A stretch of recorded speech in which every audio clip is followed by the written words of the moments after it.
On a verdant slope of Mount Mainolus, in Arcadia, there stands an olive grove about the ruins of a villa.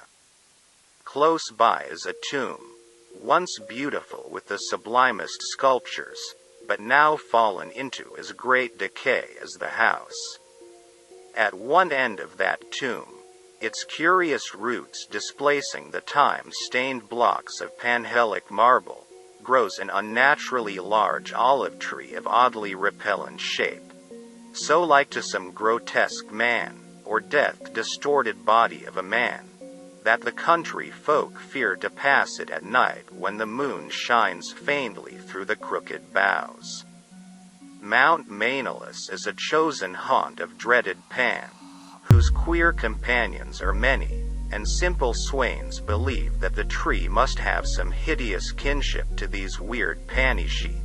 But an old beekeeper who lives in the neighboring cottage told me a different story. Many years ago, when the hillside villa was new and resplendent, there dwelt within it the two sculptors Kalos and Musides. From Lydia to Neapolis the beauty of their work was praised, and none dared say that the one excelled the other in skill. The Hermes of Kalos stood in a marble shrine in Corinth, and the palace of Musides surmounted a pillar in Athens near the Parthenon. All men paid homage to Kalos and Musides, and marveled that no shadow of artistic jealousy cooled the warmth of their brotherly friendship. But though Kalos and Musides dwelt in unbroken harmony, their natures were not alike. Whilst Musides reveled by night amidst the urban gaieties of Tegea, Kalos would remain at home, stealing away from the sight of his slaves into the cool recesses of the olive grove. There he would meditate upon the visions that filled his mind, and there devise the forms of beauty which later became immortal in breathing marble. Idle folk, indeed, said that Kalos conversed with the spirits of the grove, and that his statues were but images of the fauns and dryads he met there, for he patterned his work after no living model. So famous were Kalos and Musides, that none wondered when the tyrant of Syracuse sent to them deputies to speak of the costly statue of Tyche which he had planned for his city. Of great size and cunning workmanship must the statue be, for it was to form a wonder of nations and a goal of travelers. Exalted beyond thought would be he whose work should gain acceptance, and for this honor Kalos and Musides were invited to compete. Their brotherly love was well known, and the crafty tyrant surmised that each, instead of concealing his work from the other, would offer aid and advice, this charity producing two images of unheard-of beauty, the lovelier of which would eclipse even the dreams of poets.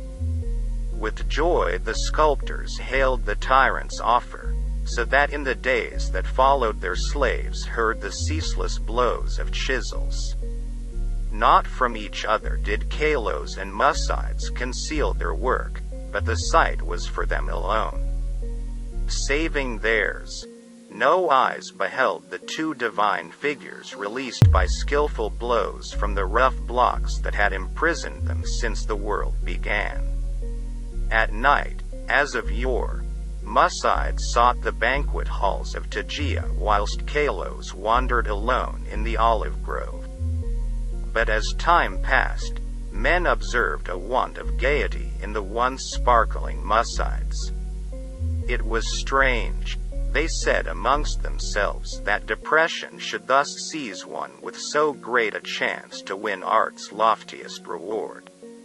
Many months passed, yet in the sour face of Musides came nothing of the sharp expectancy which the situation should arouse.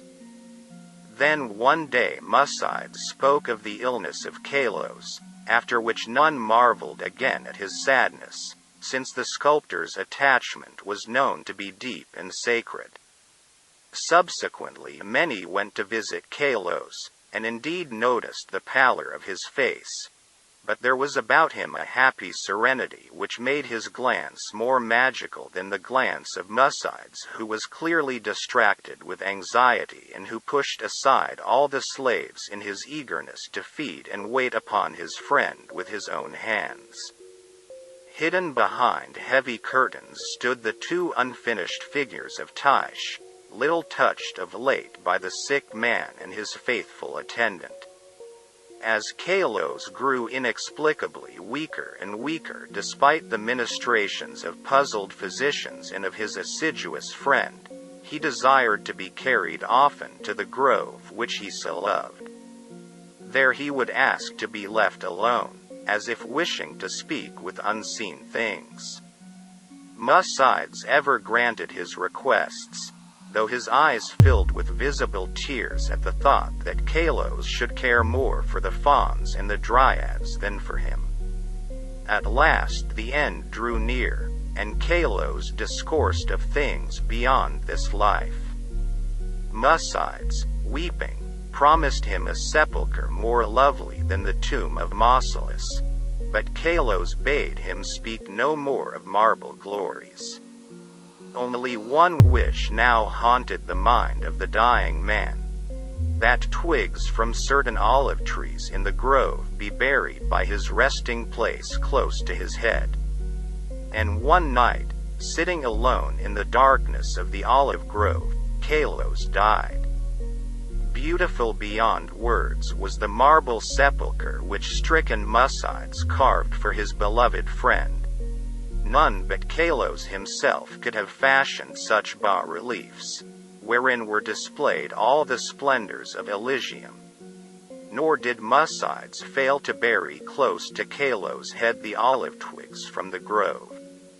As the first violence of Musides' grief gave place to resignation, he labored with diligence upon his figure of Tyche. All honor was now his, since the tyrant of Syracuse would have the work of none save him or Kalos. His task proved a vent for his emotion, and he toiled more steadily each day, shunning the gaieties he once had relished.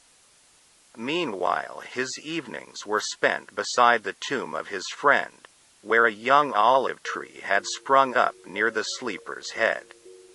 So swift was the growth of this tree, and so strange was its form, that all who beheld it exclaimed in surprise, and Muscides seemed at once fascinated and repelled. 3 years after the death of Kalos, Muscides dispatched a messenger to the tyrant, and it was whispered in the Agora at Tegea that the mighty statue was finished. By this time the tree by the tomb had attained amazing proportions, exceeding all other trees of its kind, and sending out a singularly heavy branch above the apartment in which Muscides labored. As many visitors came to view the prodigious tree, as to admire the art of the sculptor, so that Muscides was seldom alone. But he did not mind his multitude of guests. Indeed, he seemed to dread being alone now that his absorbing work was done.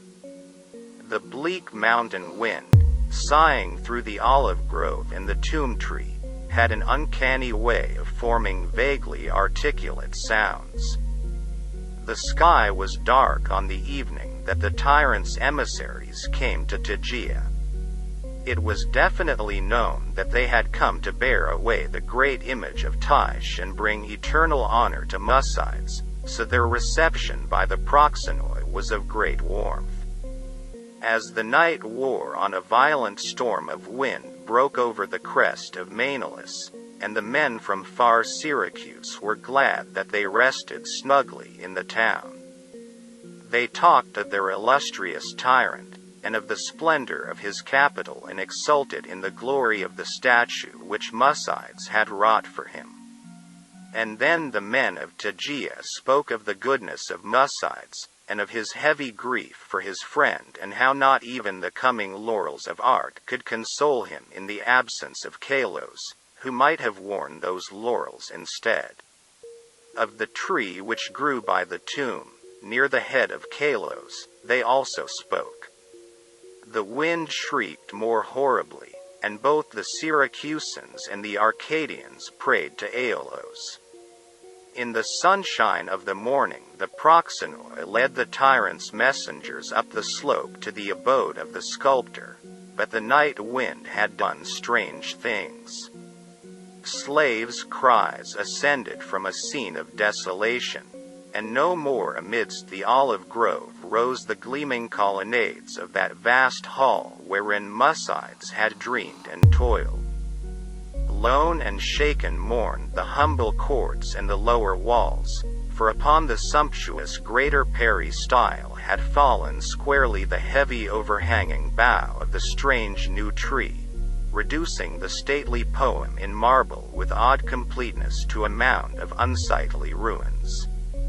Strangers and Tegeans stood aghast, looking from the wreckage to the great, sinister tree whose aspect was so weirdly human and whose roots reached so queerly into the sculptured sepulchre of Kalos.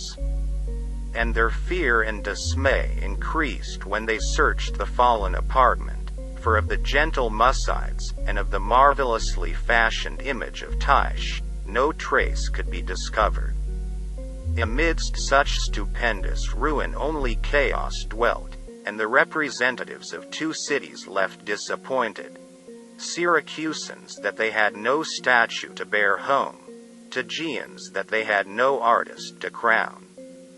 However, the Syracusans obtained after a while a very splendid statue in Athens, and the Tegeans consoled themselves by erecting in the Agora a marble temple commemorating the gifts, virtues, and brotherly piety of Musides.